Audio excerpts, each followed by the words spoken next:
বিসমিল্লাহির রহমানির রহিম। আসসালামু আলাইকুম। আশা করি সবাই অনেক ভালো আছেন। সবাইকে আবারও স্বাগত আমার চ্যানেলে।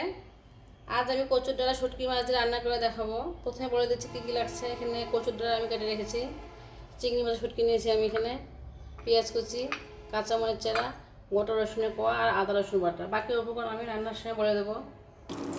তেল গরম হয়ে এসেছে, এখন আমি পেঁয়াজ কুচি দিয়ে দিচ্ছি। পেঁয়াজগুলো সামান্য ভেজে নিয়েছি, এখন কাঁচামরিচগুলো দিয়ে দিচ্ছি পুরোটা।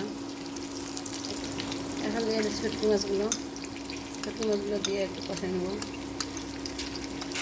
এখন দিয়ে দিচ্ছি গোটা রসুন আর আদা রসুন বাটা, ওটা দিয়ে দেবো 2 চা-চামচের মতো আদা রসুন বাটা। এরপর দিয়ে দিচ্ছি হলুদ গুঁড়ো 1 চামচ, এরপর দিয়ে দিচ্ছি জিরে গুঁড়ো 1 চামচ। এরপর একটু পানি দিয়ে শুটকিগুলো কষিয়ে নেব কিছুক্ষণ।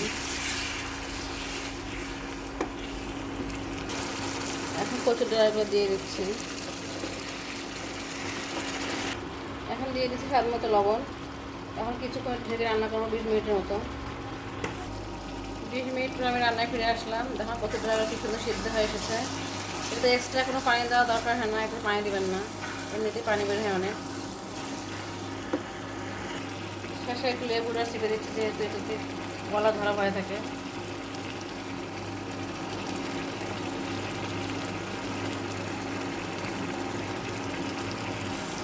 এখন রান্নাটা হয়ে এসেছে, এখন নামিয়ে নেব।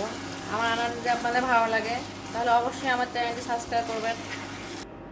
খুব সহজে তৈরি হয়ে গেল আমার কচুর ডাঁটা দিয়ে শুটকি মাছ। সবাইকে অনেক ধন্যবাদ।